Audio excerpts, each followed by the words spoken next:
Meeting will come to order. May I have a roll call, please? Babcock? Here. Chapman? Here. Eckberg? Here. Gurian? Here. Kahn? Here. Morrison? Here. Seifert? Here. This evening, we're going to be led in the pledge by representatives from SPARK. SPARK are Special Education Parents Accessing Resources and Knowledge. Under the auspices of Sue Gehring, we have a tremendous special ed program that people move to the school district for. Yeah, right up in the flag, it's great. And tonight we've got some SPARK representatives. That's a parent organization that accesses resources to make sure that they get everything they need. And tonight, Sarah Winter, the leader of that group, is here to share with us. Yeah, so we're here for SPARK, Special Education Parents Accessing Resources and Knowledge. Our goal as a group is to empower the parents with monthly meetings. We bring in speakers from different topics ranging from the basics of an IEP and a 504 to biofeedback for autism. We have dyslexia this year. We have some holistic approaches. Our first meeting is right here on September 26th, on Monday night at 7 o'clock, and we have someone from StarNet coming about nurturing friendships in your special needs child. We meet the fourth Monday of every month, but it's obviously open to everybody. The topics do branch out. Tonight we have Quinn and Kyle, Kaylee, PJ, Liam, and Maggie to help us lead the pledge. Great.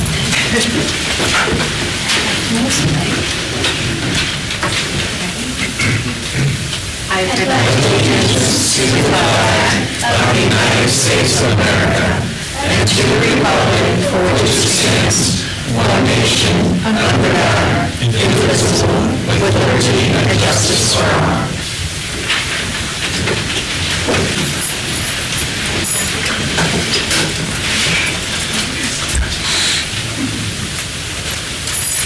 Thank you for coming. Great job. Nice job. Thank you. The pen from the Board of Education, it lights up. It's really neat. Just like your shoes.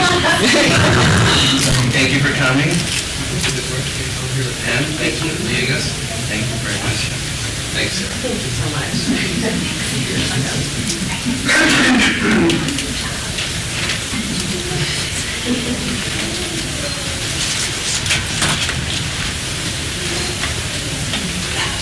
As always at our board meetings, the mission statement of School District 15 is to produce world-class learners by building a connected learning community. Dr. Thompson. This evening, we're going to start with the recognition of our young entrepreneurs from our YEA Academy from last year, and ask Dr. Barmini to come up and talk a little about that, and introduce Steve Goss, the Executive Director at the Palatine Chamber. Just checking.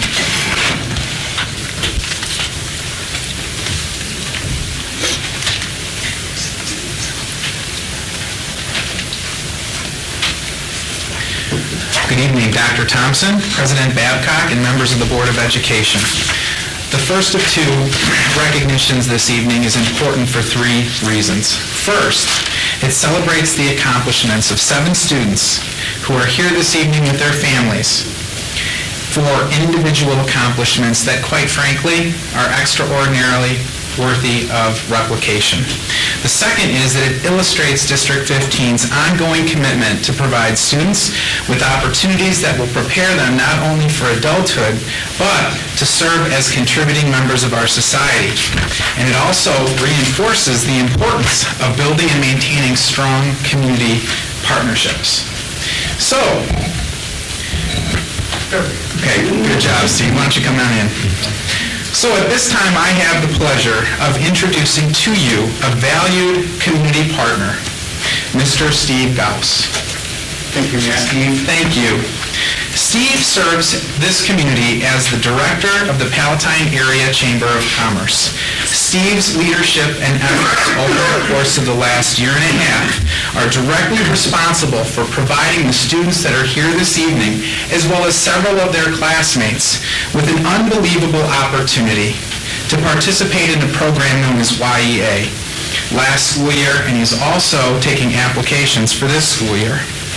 Under Steve's direction, the young men and women that are here with us this evening started off this program as brothers, sisters, friends, sons, and daughters, and they ended the program based on Steve's leadership and efforts as their very own CEOs. So without further ado, Steve, Why don't you introduce your students and tell us a little bit about YEA? Okay, glad to do that. Thank you. Thank you for having us here this evening. Again, I'm Steve Gauss. I'm the director of the Palatine Area Chamber of Commerce and the director or the program manager for the Young Entrepreneurs Academy, or YEA. And I have 4 local CEOs with me that took the time out of their busy schedules to join us tonight. In fact, there was supposed to be 7, but I guess 3 of them were so busy that they weren't even able to make it. But thank you for having us here, and really that's what YEA accomplishes, is turning a student into a CEO. And it's a fun, exciting class for our middle school students here that go through the process of starting their own real business or not-for-profit organization. And it teaches them how to make a job, not just take a job. They learn as much about self-esteem, personal potential, leadership skills, as they do about budgeting, planning, production, and they have the opportunity to work with and learn directly from local community business leaders and other CEOs in the community that volunteer their time as mentors and teachers that show them around their businesses on field trips, etc. So the 8 students go through everything that an adult would to start a real business. They go through the process of identifying, finding their big idea. They write a formal business plan, and then they make a presentation to a live panel of local investors for real capital to fund their businesses. Think Shark Tank. These young men and women got a chance to do that in front of local investors. And then they launch their businesses. They get their DBAs, they file their tax returns, they participate in a local trade show. They do everything an adult would in starting their own real business. So I wanted to take the opportunity to introduce some of our graduates from last year's program, last year's YEA class. I have with us tonight, I have Yash. Yash, if you want to come up. I'm sorry, I have Raul. Raul, who has Fastnacks, correct? Yes. Okay.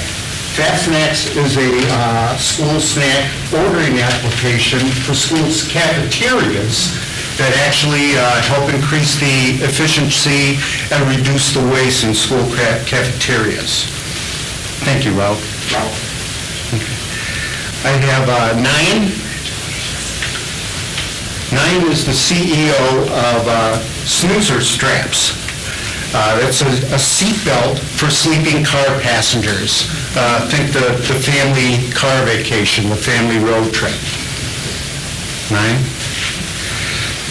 I have Sharon. Sharon is the CEO of Fanning. They make custom-designed T-shirts. Thank you, Sharon. And finally, Aditya. Aditya is the CEO of Media Relic, which is an online news service, and he was our regional presenter that went on to present in Rochester, New York. Thanks. So I'm really proud of these young people, everything they've done. They're going to be successful in whatever endeavor they choose. YEA is a partnership between the school district and the chamber. We're always looking for volunteers for mentors, classroom speakers, other support, sponsorships. Contact me, Mike Carmody, or Matt Barbini if you'd like to help. And thank you for having us this evening, and please give your applause to these outstanding young.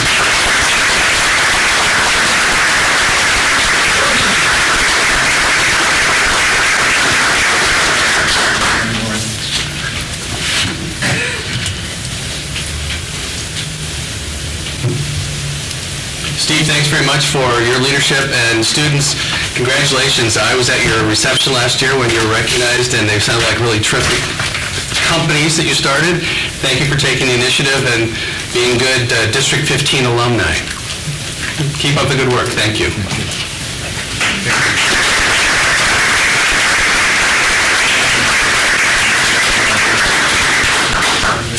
Our Our second recognition tonight is to recognize some individuals in the community that have developed an organization that services needy folks within our community.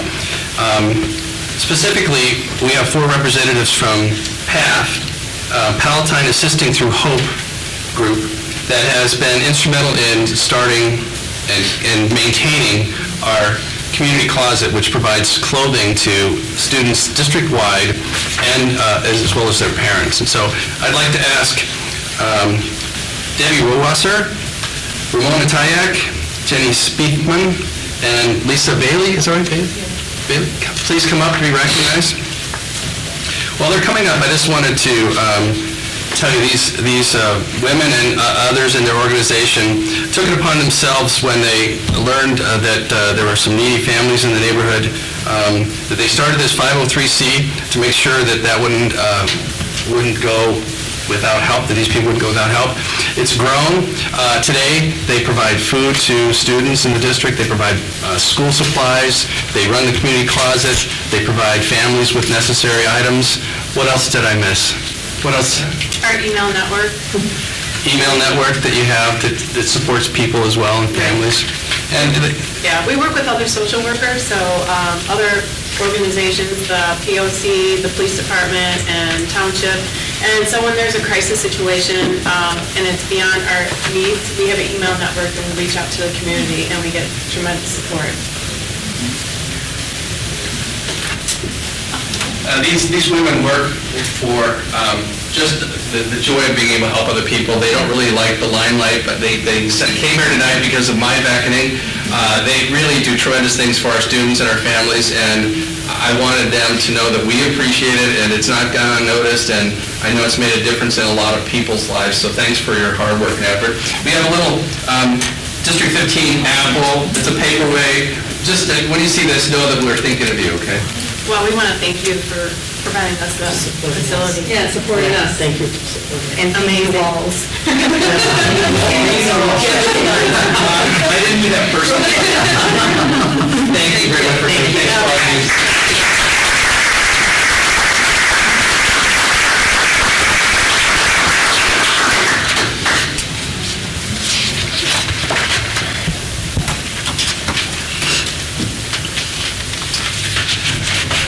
The next item in my section is a presentation by Gina Taniguchi, our architect of record.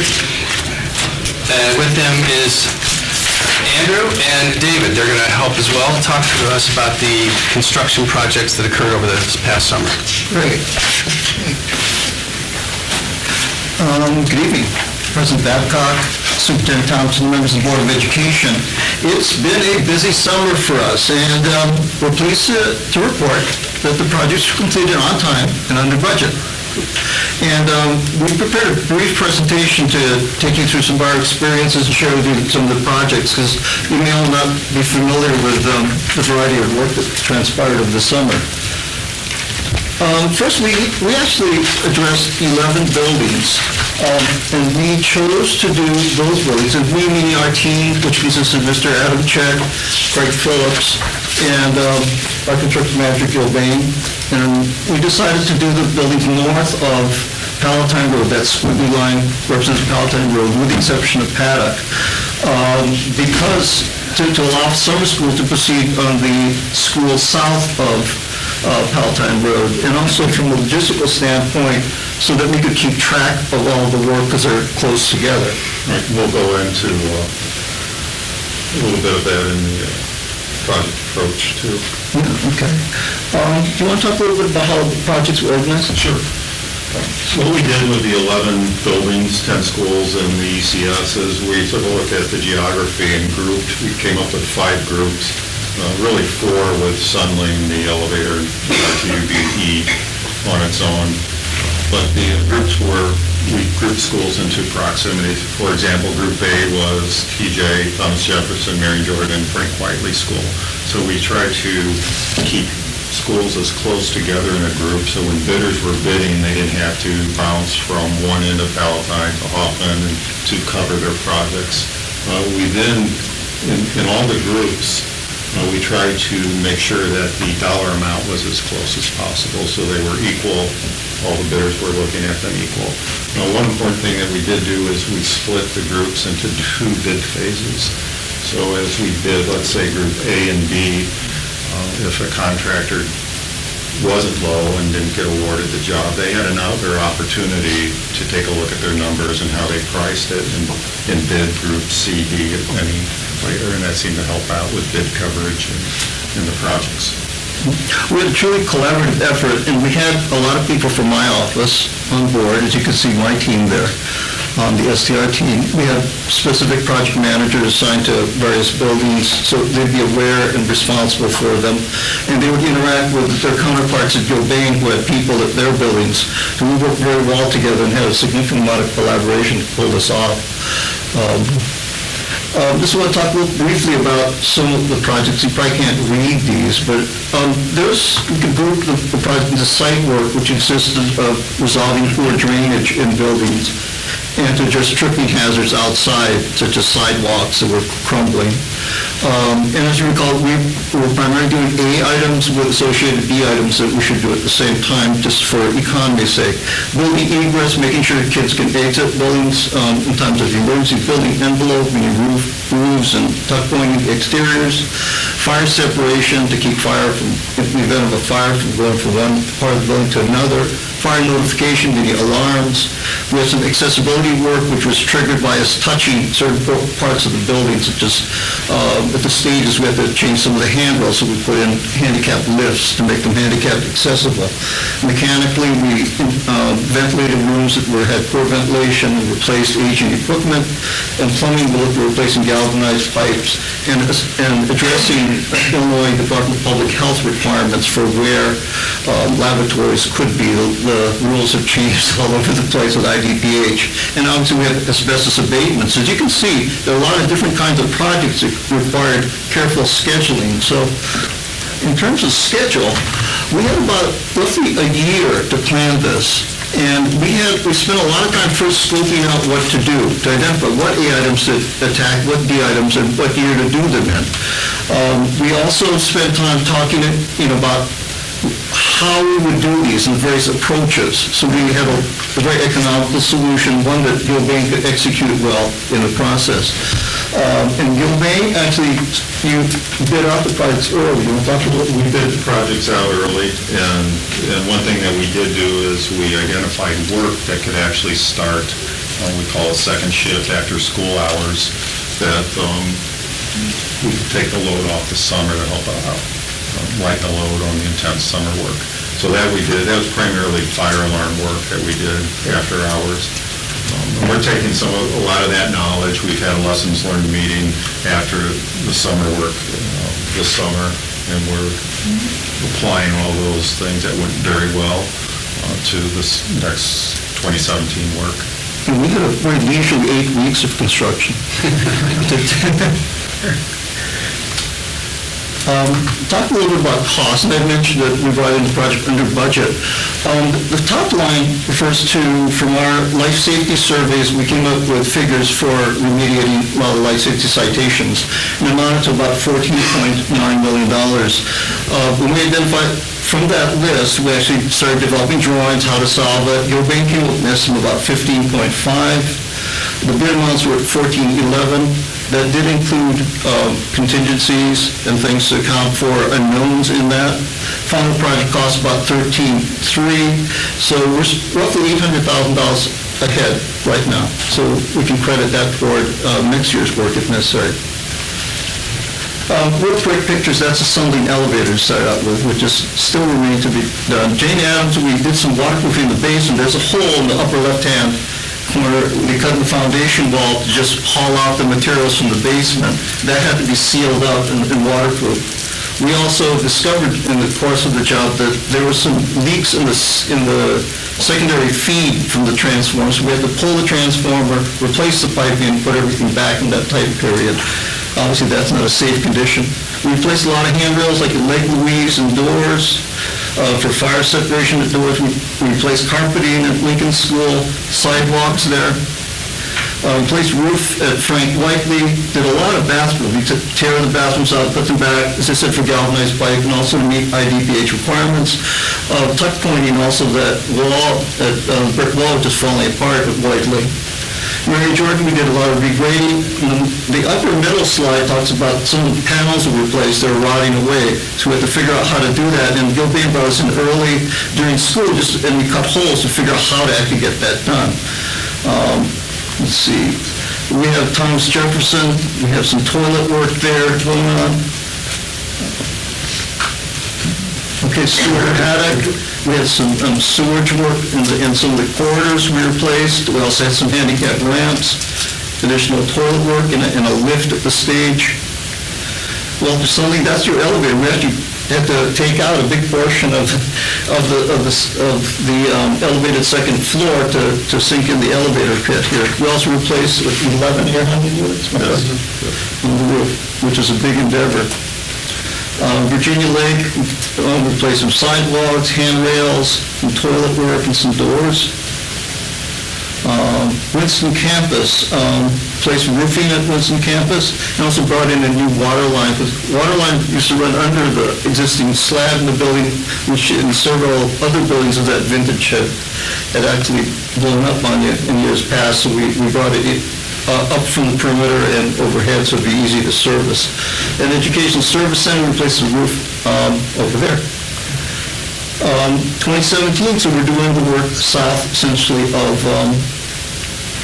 Palatine Road, and we'll be handling 8 buildings at that point.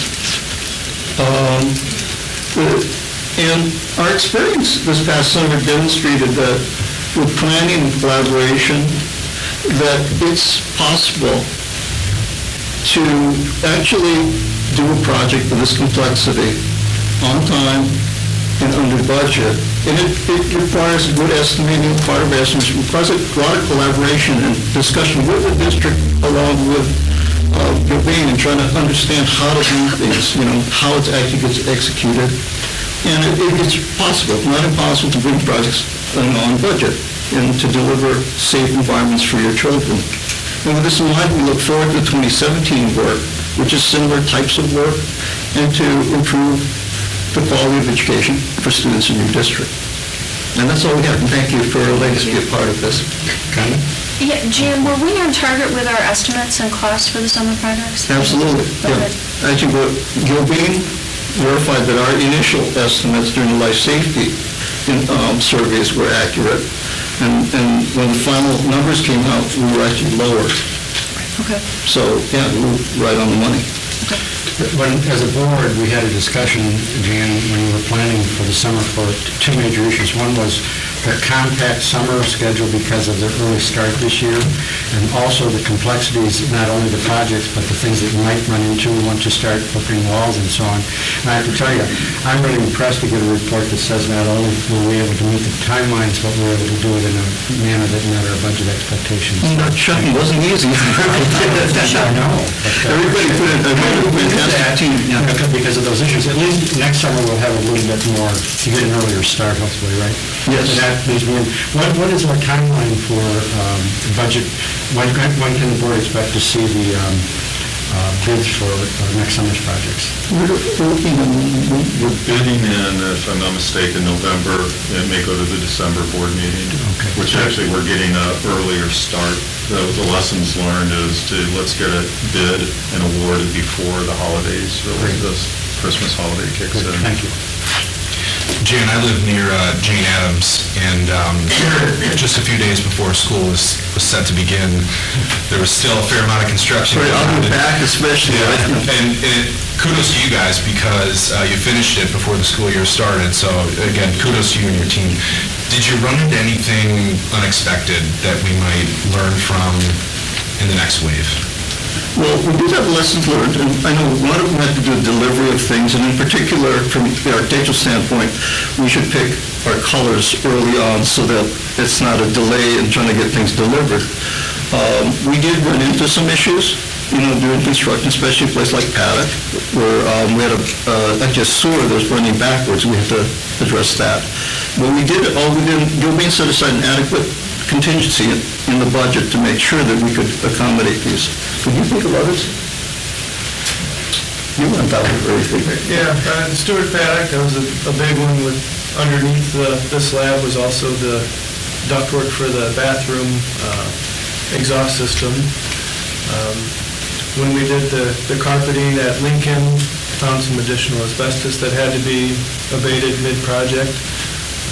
The transformer, that was a big one. I think that was real close to the start of school, wasn't it? Yeah. Where we had come in and pull the transformer. And you still finished on time, so again, kudos to you and your team. Thank you. Thank you. I thought the strategies of breaking the projects up, so the first bidders, if they didn't get awarded the bid, they knew they had to sharpen their pencils, come back. I thought that was a great strategy too, and I'm sure that helped accumulate that $800,000 that's left over, so nice job, guys. And Craig and his people in Van Lee were extremely flexible, opening buildings for us, letting us in, so that work could get done. Wonderful. Well, and I appreciate that you've sat down not only with the pluses of how everything went well, but the things that, to prepare for next time. The things that could go wrong, the things that you could have maybe done, or to, I think you're a very good stewards of the projects and of our money, and I appreciate that. We all do. Thank you.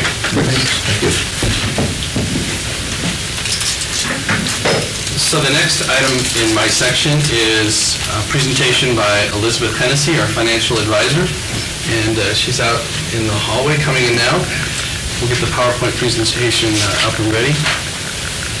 She is going to share with the board specifics about the recommended process for repaying the bonds should the voters approve it on November 8th election. Good evening, Elizabeth.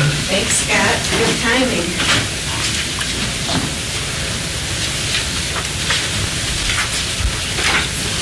We can give you just a few minutes. If anyone is interested in addressing the board this evening, please fill out the green sheets and get them to our board secretary. If you want to be recognized to address the board, then we do need to have the green sheets. Thank you. Just handing out colored copies of what Okay. is on the PowerPoint if somebody wants to take notes. Thank you.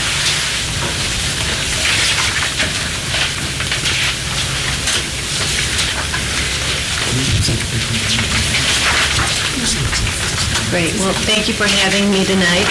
Elizabeth Hennessy with William Blair. I'm going to start with a discussion of the district's current outstanding debt and your life safety bond funding plan that began last spring with your life safety approvals.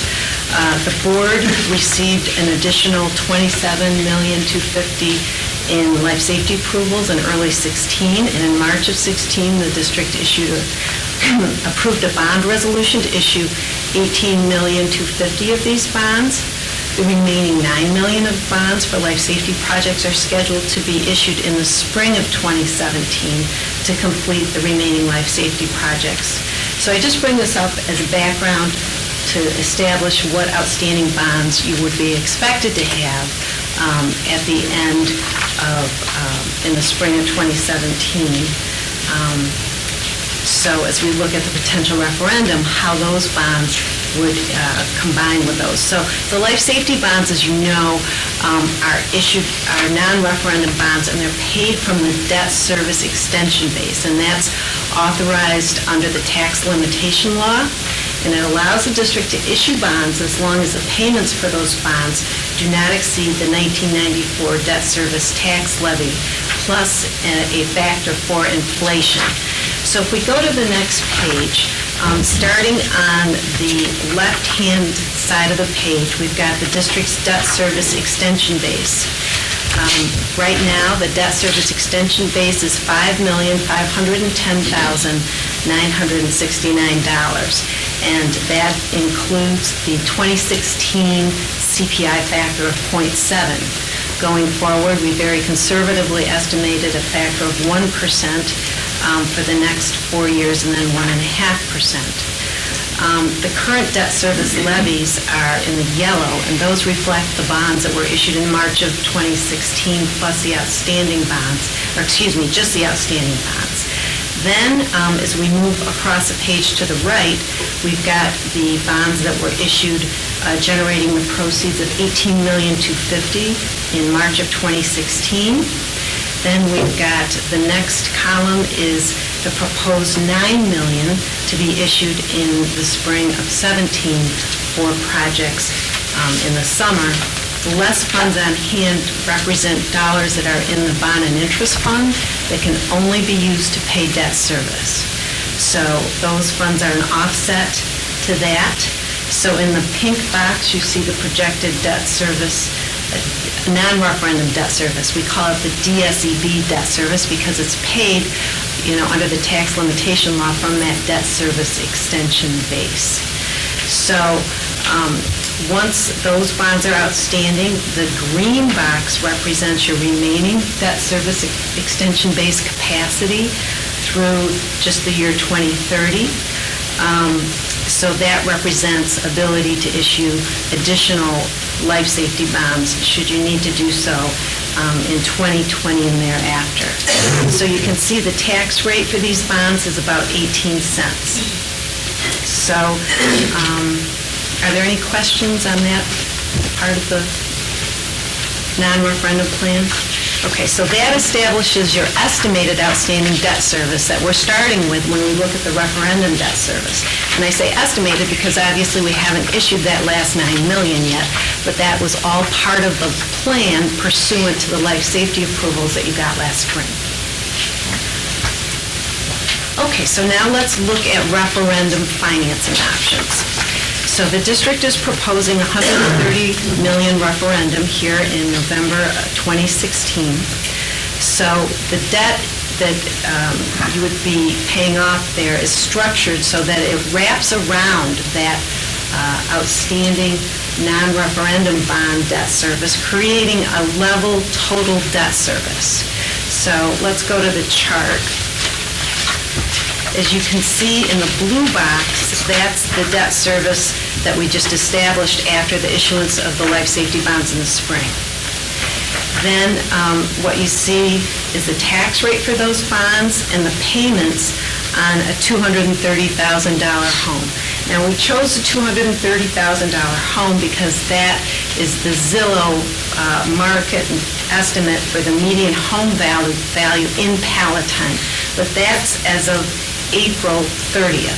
We understand that's been updated, so we will look for that updated Zillow number. It changes every quarter, month to month, as they have new home sales. So we're going to take a look at that number and update it. But right now, that median home value back in April was $226,825, which is why we chose a home value of $230,000 in this example. So again, if we go to that fourth column from the left, we've got the debt payment for the $230,000 home. As you can see, it's about $100 plus or minus. Again, estimated with the spring issue of life safety bonds. Then in the middle of the page, under the referendum, we have the proposed debt service on 130 million bonds that, if successful, could be issued as soon as January of 2017. Go ahead and get on the 2016 levy. And as you see, the payments for those bonds in the first 10 years or so average about $7 million, while the outstanding debt for the life safety is outstanding. Then after that debt is repaid, the debt steps up to the level of $12,355,000 for the remainder of the 20 years. Okay, so in Illinois, we have the rule that you can't pay bonds off longer than 20 years. So that's why we're within a 20-year period. Clearly, the average life of the buildings that you're going to be building will be greater than that, but that's the rules per the statute. So when you combine that debt service on the $130 million with your proposed outstanding debt service of the $5.5 million, which matures in 2026, you see the total projected debt service, those two pieces together, are $12,351,000. So that's why we call it a level total debt service schedule over 20 years. So you see the tax rate for that debt is about 40 cents altogether. And so the increase, or the payment on the 40 cents over the 20 years is about $220, and it goes down a little bit over time. So the difference between the 220 and the 98 is the 122. That's the increase in 2016 levy year that taxpayers will be paying in 2017 should the referendum be successful. And it will stay at that level for the life of the bonds. Now, if the district decides at a future date that you're going to need to issue additional debt for non-referendum projects such as life safety or some such, and extend the debt in 2026 and thereafter, the tax rate will go up depending on how much you issue and how much you pay off there. So that is a consideration. It's my understanding that the district at this time does not have any additional non-referendum bonding plans, but, you know, as we look down the road, different boards, different administrations, that could always happen. So, but what we can certainly tell the taxpayers is the increase from this bond issue in the 2016 levy year extended in 2017 for a $230,000 home would be $122. I think the graph shows very clearly what's happening. So that black line is the debt service extension base, which limits the amount of non-referendum bonds you can pay. And underneath that, you see the green is the outstanding bonds, the dark black is the 2016 bonds, the red is the proposed 2017 bonds, and then the blue bars are the referendum bonds. So you can see how together you've got that increase up to around $12.3 million a year, and it stays at that level. Okay? So that is the plan for total level debt service. Should I pause here to see if there's any questions? Yeah, Jerry has a question. If I understand this correctly, you're indicating that the percentage of increase, I relate it to percentage because obviously house values vary, but your presentation says it's roughly a 1.9% increase the first year, and then no increase for the next 19 years. Right. In other words, one step up and then flat across. Then one other comment, depending upon the timing and the structure of the construction, this is a pretty aggressive plan with us selling bonds in January 2017, right, to get on the 2016 levy, right. If the construction were extended over 2 or 3 years, and we don't know that, the board could look at extending that a year, and it could in fact lower the payment because we would have more ability out in 2036. So this, what I'm saying, this is the worst case if we looked at the most expensive case that you could have as a homeowner. Is that Right. Am I Right. saying If that? you, with this debt structure, this shows issuing the bonds all at once. Right. We most likely would not do that depending on what we find out to ultimately be your construction schedule. So whenever you issue bonds, you have to spend the proceeds within 3 years. You want to, in this low interest rate market, you want to issue bonds as close to the time as you're going to need the proceeds because you can't earn much on the investment of the proceeds. And so really, this is the most aggressive, issuing it all up front in January of 2017. Thank you. So the administration is recommending this payment schedule, and the reason why, and we're trying extremely hard to be as open and take into as many contingencies as possible to give people information, help them understand. It's a very challenging thing to try to communicate all this. But the reason the administration is recommending this is because the blue bar in 2016 for a house valued at $230,000 is a $122 increase.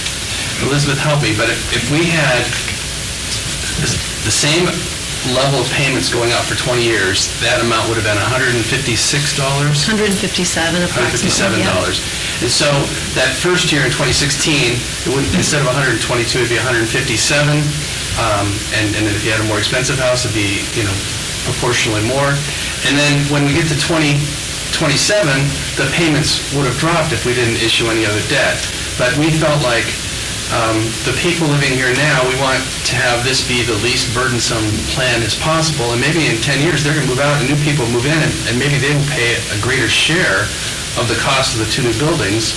And so the amount of payment going towards the two buildings is increased in the last 9 years. So that's why we've recommended this schedule versus another one.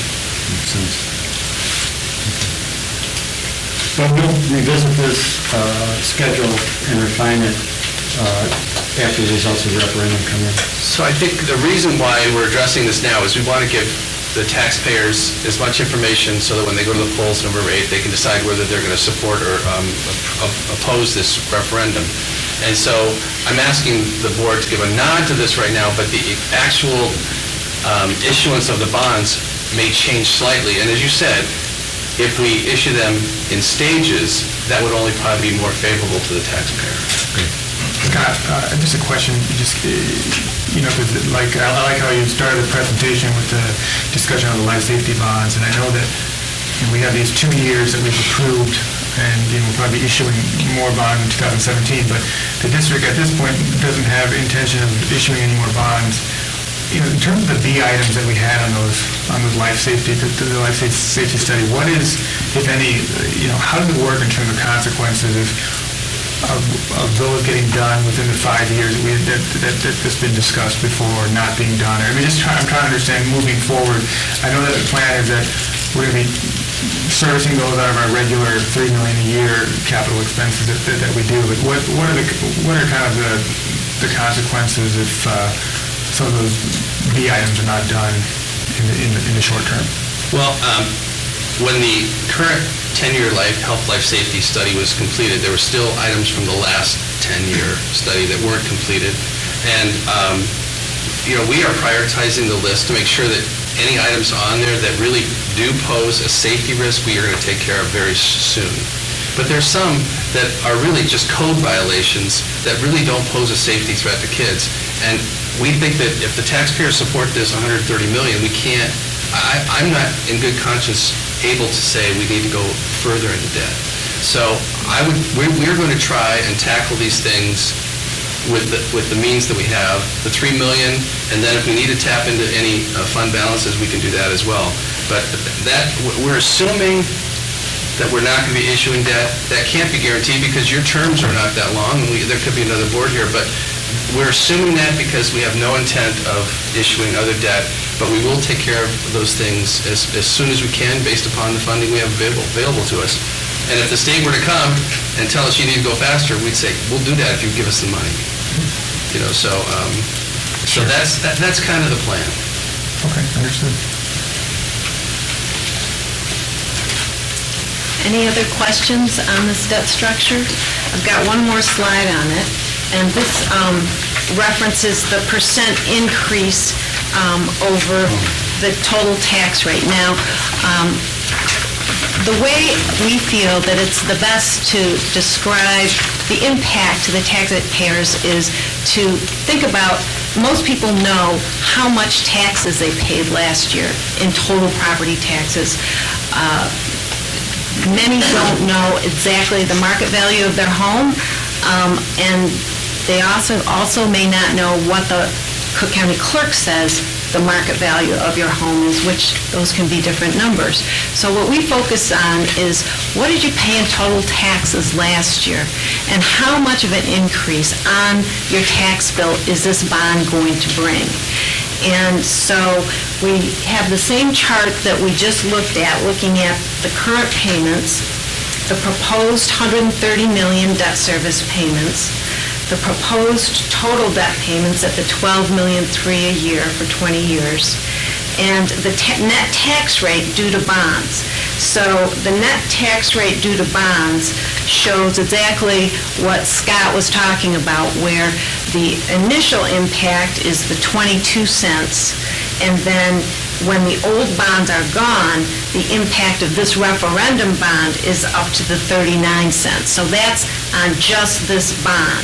But when you look at what the home is paying, the $220, if we look at how much is that over what we paid last year in 2015 levy year, paid in 2016, so the tax bills you've just paid, the average rate for the 4 communities that are encompassing the district, including Palatine, Hoffman Estates, Rolling Meadows, and Inverness, on average, the total tax rate last year was $11.63. So the increase of 22 cents is a 1.93 increase on your total tax bill. Very simplistic. How much more am I going to pay next year because of this bond? 1.93% on average. Now, what we've been working on with the district is a formula so that each person, whatever city you live in within the district, can either put in your tax rate from last year and then figure out how much it's going to cost you, or just put in how much taxes you paid last year and how much this will cost you. So we're working on refining that, but we're trying to make things very simple and clear to the voters. What are they voting on? How much more is it going to cost me this year versus what I paid last year? So that's what this chart shows, the 1.93%. And as I mentioned, that total tax rate for those 4 cities within the district, and I know there's unincorporated areas as well, this is an average. So these are all estimates, but they're going to be pretty close to what is going to be the impact from this bond issue on your tax bill next year. Page 7 just shows a little more clearly how that's calculated. So the average debt service is shown above. The net tax rate increase for bonds is on the second line. There's that 22 cents that we've seen on the former slides. And that is, 22 is a 1.93% increase over that 11.6318, okay? And then we look at it per thousand of taxes paid. It's $19.30 per thousand of taxes paid. So then we go down and look at the left column, estimated property taxes paid in 2016. And if you have a $230,000 market value home, you would have paid in total $6,325 in taxes on average in the district last year. So that's where the $122, it comes in on that $230,000 home. Again, 1.93% increase over what you paid last year. So this is kind of the tax calculator format. This again is blended for the 4 cities within the district, but we'll have on the website, I think the district is looking to give you a separate calculator because the tax rates are a little different between each of those 4 towns. So we're going to have these updated numbers on our website. We're going to update the average value of a home selling in Palatine for the July 31st date from Zillow. We're going to do some other things. We're going to try to stay ahead of this as much as possible. I think it's going to be confusing if we keep changing them, get updated averages. But we will have a calculator there so the person could put in their tax amount last year, and they could see what the tax impact would be of this $130 million. And Elizabeth said it, these are estimates. If you think about it, we have so many different taxing bodies in the district that complicate the people that live within our district. We have, all are parts of 7 municipalities. We have at least 5 park districts. We have at least 3 or 4 library districts. We have other districts that tax people. We have 2 high school districts. And so it becomes impossible to get a really completely accurate calculator for everyone. We're giving people a good ballpark figure. It's going to be very close to this number, but it can't be exact. And so we just want people to know the estimated impact this will have, and then they can use that to put with the rest of the information to decide if they want to support it. How soon will these calculators be? We hope to have them up by the end of the week. Thank you. And the new numbers then will be added to the... Yes, absolutely. We'll change the average home price for a We'll house. update that to the most recent information.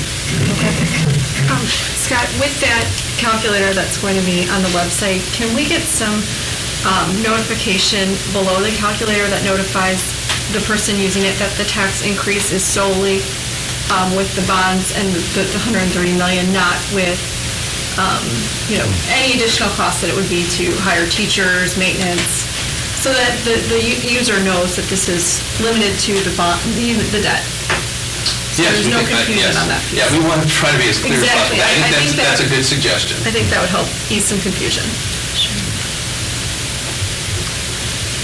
Anything else for Elizabeth? Thank you very much for coming tonight. Appreciate your work. Thank you. Thanks.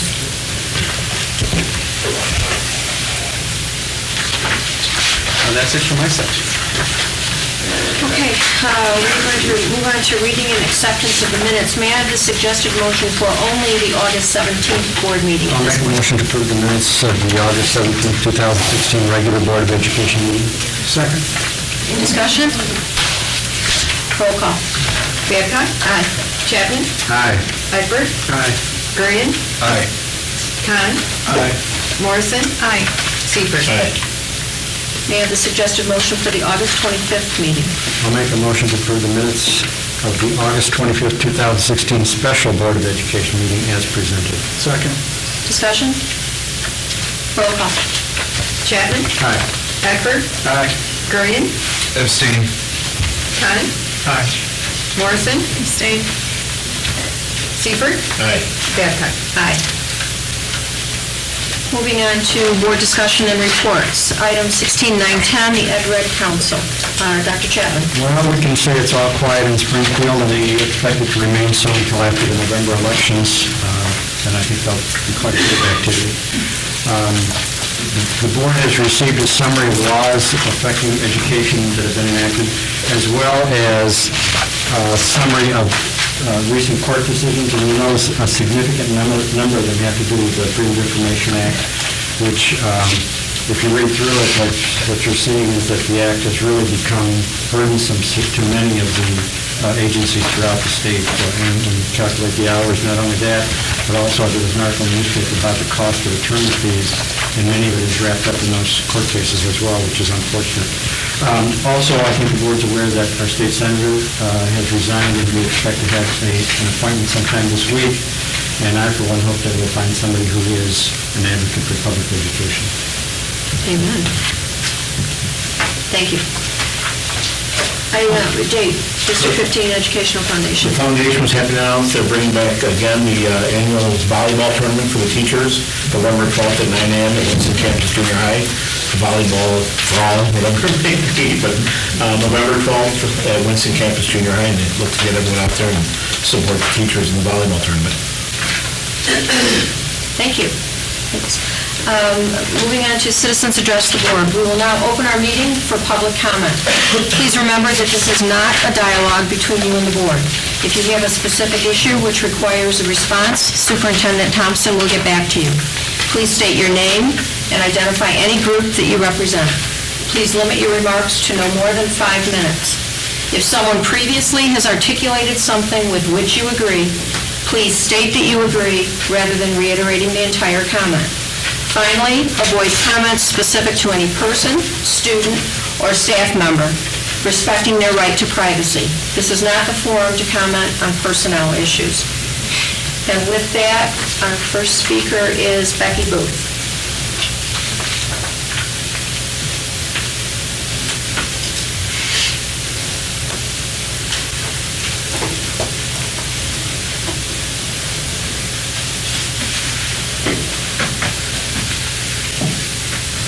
Thank you, President Babcock and your board.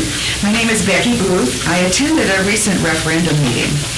I hope to hear clearly stated objectives and the supporting data behind the plan. Instead, we saw mostly the plan, presented more like an artist's sketch than a carefully calculated solution reached by objective problem solving based on actual data. No wonder it has been possible for this plan to be subject to so many changes. I did appreciate Dr. Thompson's transparency about the changes, all made by the administration since the disbanding of the Facilities Committee. I did not appreciate his frequent, "we'll figure it out," in response to important questions. It should have been figured out before now. In fact, it was clear to me that $130 million is only the beginning. For example, it will take more than a new name to make Jane Addams a junior high. It will take more spending to address crowded conditions this plan fails to solve.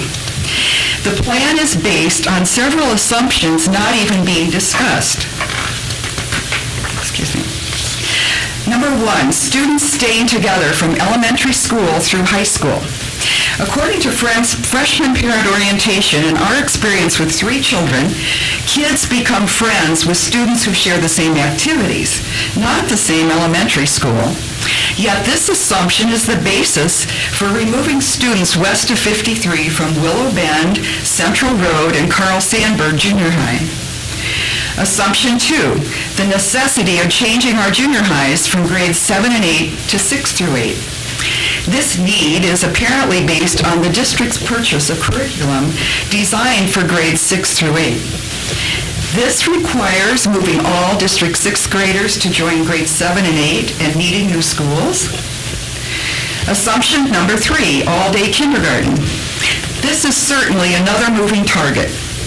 We were told that all-day kindergarten would add $600,000 to annual expenses. According to Dr. Thompson's written response to a parent's question, quote, parents will have the option of a half-day program. The program would be fully funded by the district. The anticipated increase in annual cost for new staff is estimated to be between $1.3 and $1.9 million annually, unquote. Quite a jump from $600,000, and more like a guesstimate than an estimate. Responding to a question about how many hours would constitute a full-day session, Dr. Thompson said, quote, the kindergarten day will be the same as the 1st through 6th graders, 6 hours and 40 minutes, unquote. By the way, in Illinois, 4 hours of kindergarten is considered a full-day session. This plan shows more consideration for busing expenses than it does for our youngest learners. Dr. Thompson also disclosed that all-day kindergarten will be fully funded by the district, in other words, taxpayers. Other districts offering all-day kindergarten have done it without placing the total burden on their taxpayers. Assumption 4, Jane Addams will be a magnet as a STEM junior high. I'm not so sure. And don't let federal funding for a STEM school blind you to the need for quality STEM education throughout our schools for all students. Assumption 5, boundary lines drawn along major roads. This may be an easy way to carve up a map, but children are not just numbers to be shuffled from one part of a map to another. We have existing communities of students that will be senselessly torn apart by this plan. For example, our Dongate children now attend preschool in Willow Bend with nearby children from Plum Grove Estates. The new plan buses Plum Grove Estates students to Thomas Jefferson and Hoffman Estates. Children in Dongate will be bused to Paddock in Central Palatine. That brings me to assumption 6, lower busing costs. Go, try, and figure. Another set of moving targets. So many assumptions, so little time before the referendum vote. Too little time to question the very assumptions upon which the plan is based. The next assumptions are mine. I'm assuming the plan is a moving target. I'm assuming the administration will steamroller stakeholders should the referendum vote be yes. And I'm assuming that saying yes to the referendum will be writing a blank check from taxpayers to District 15 for years to come.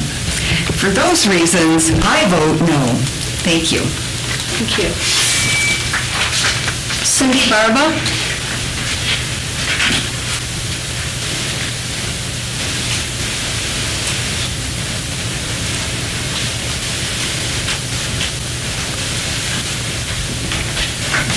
My name is Cindy Barba. I live on Almond Court in northeast section of Palatine. I've been living in my house for about 30 years, and I've had 3 children all go through Lake Louise, so I'm real familiar with Palatine. As much as I do not feel the need for 2 more schools, and I'm balking at my taxes going up higher and higher, I also do not want the only park in our neighborhood to be taken away for a school. Osage Park is very widely used day in and day out by quite a number of athletic students and just people hanging out at the park. It's the only park in our area.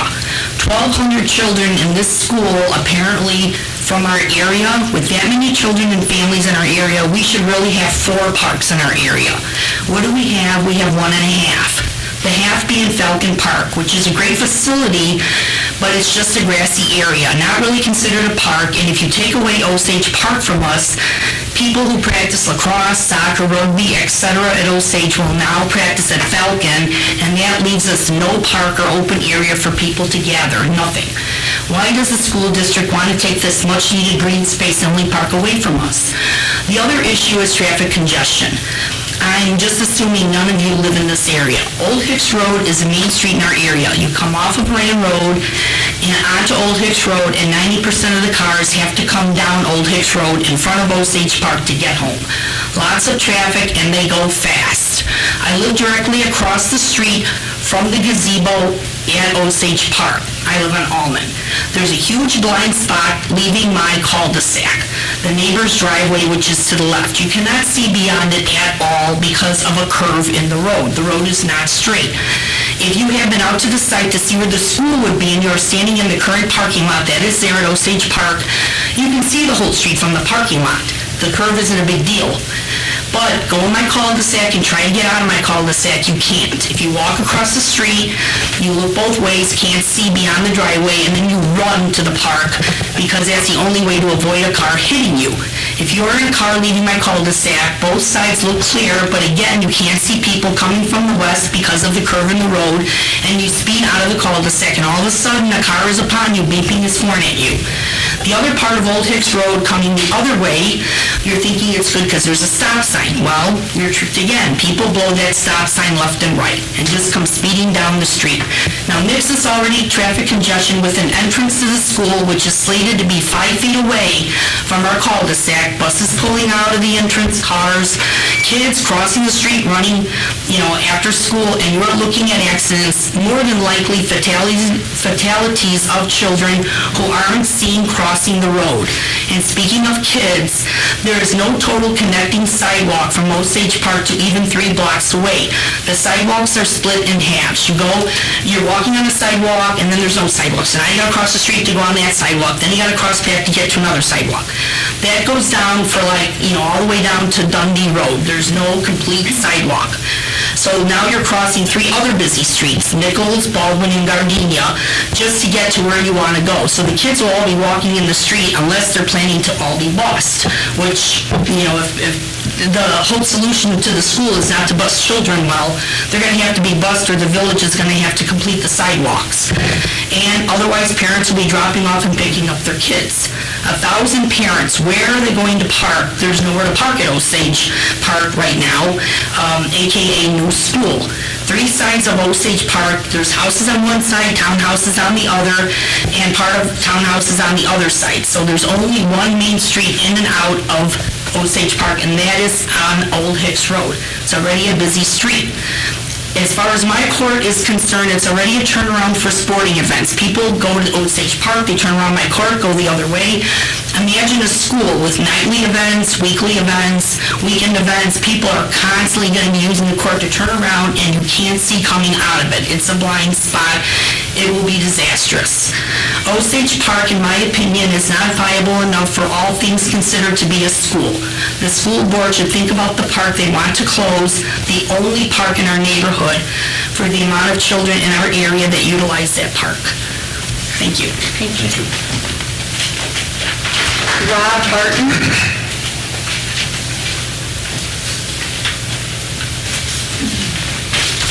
Good evening, President Babcock, Superintendent Thompson, members of the board. My name is Rob Barton. On February 10th of this year, I spoke to you about my 6-year-old son being sent home on the bus on the wrong day, not once, but twice, and I urged for you to review your bus policy so this wouldn't happen again. I was told that night that new policies were being implemented at Winston, like care buddies, care teachers walking students from class to the care room, and bus drivers getting printed sheets of who should be on the bus on certain days. You also said that these new policies would be implemented district-wide as well. President Babcock, you said that this issue was being taken very seriously and it would be addressed immediately. I don't know what exactly was implemented because we never received any notice about any type of new policies. Being an optimistic person, I said to myself that everything sounded sincere and nothing like this would happen again. Come last Thursday night on the news, I see another student got on the wrong bus when they were supposed to get on a kindercare bus.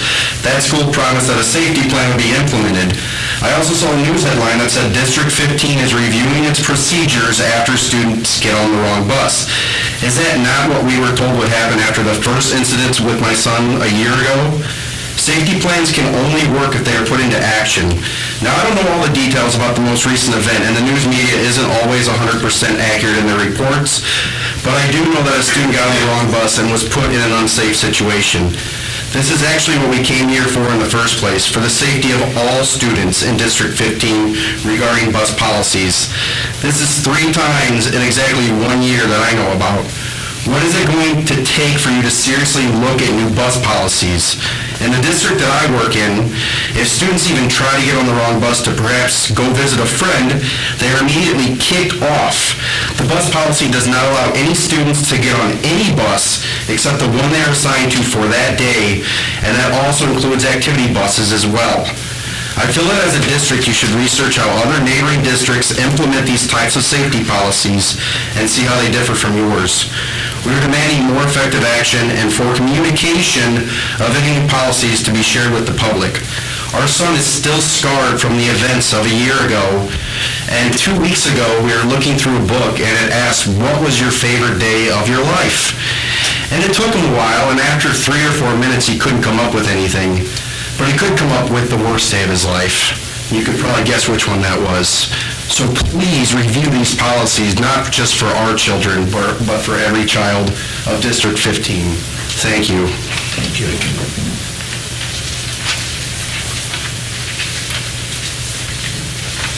Okay, we'll be moving on to action items. Item number 16920, the personnel report. May I have the suggested motion, please? I make a motion to approve the September 14th, 2016 personnel report as revised, including the following recommendations. Recommendation for discipline, 3 days, unpaid suspension and last chance agreement for Jonathan Buxa. Recommendation for termination, Delphina Sarabia. And recommendation for termination, Ivan McCarrick. Second. Discussion? Roll call. Chapman? Aye. Egbert? Aye. Gurian? Aye. Khan? Aye. Morrison? Aye. Seifert? Aye. Babcock? Aye. Motion carries. Item 16921, the adoption of the 2016-17 budget. May I have the suggested motion? Make a motion to approve the adoption of the 2016-17 budget as presented. Second. Discussion. Just one question. This was, the budget was put on our website, and were there any comments or any changes made? No, there were not. Okay. Any other questions? Roll call, please. Gurian? Aye. Khan? Aye. Morrison? Aye. Seifert? Aye. Babcock? Aye. Chapman? Aye. Egbert? Aye. Motion carries.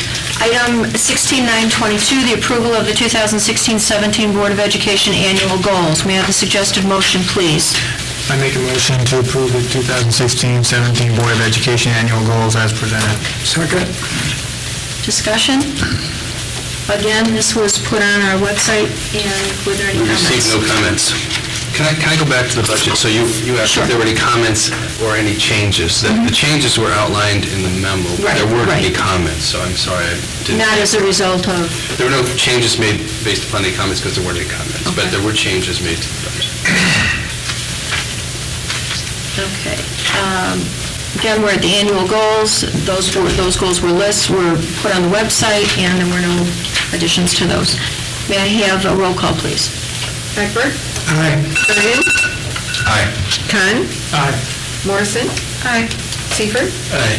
Babcock? Aye. Chapman? Aye. Motion carries. Item 16923, bid award for rock salt and triple melt. May I have the suggested motion, please? I make a motion where the contract for rock salt triple melt bid 17-003 of the following two companies, Conserve FS of Concord, Illinois, for $26,070, and Valdez LLC of Northbrook, $14,025, for a total bid amount of $40,095 as recommended. Second. Discussion? Other than this is not something I want to think about right now. Any discussion? Roll call, please. Kahn? Aye. Morrison? Aye. Seifert? Aye. Babcock? Aye. Chapman? Aye. Egbert? Aye. Green? Aye. Motion carries. Item 16930, the consent calendar. Does anyone wish to remove anything from the consent calendar at this time? May I have the suggested motion, please? Make a motion to approve the consent calendar as presented. Second. Roll call. Morrison? Aye. Seifert? Aye. Babcock? Aye. Chapman? Aye. Egbert? Aye. Green? Aye. Kahn? Motion carries. Dr. Thompson? During the period of August 9th through September 8th, we had 5 requests for information. On August 2nd, 2016, a request was received from Scott Hare, Palatine, Illinois. The response to this request was sent on August 16th. On August 15th, an additional request was received from Sinthu Ramalamgam, Policy Institute, One Chance, Illinois. The response to this request was sent on August 18th. On August 19th, a request was received from Gabriela Nuracella, Data Acquisition Specialist, Smart Procure, Deerfield Beach, Florida. The response to this request was sent on August 25th. On September 7th, a request was received from Scott Hare, Palatine, Illinois. The response to this request is pending. On September 8th, a request was received from Jared Witecki, Better Government Association, Chicago, Illinois. The response to this request is pending. We received 2 checks, I believe, from City of Rolling Meadows in the amount of $4,131 of impact fees. May I have a motion to adjourn? So moved. Second. Roll call. Seifert? Aye. Babcock? Aye. Chapman? Aye. Egbert? Aye. Green? Aye. Kahn? Aye. Morrison? Aye. Meeting is adjourned.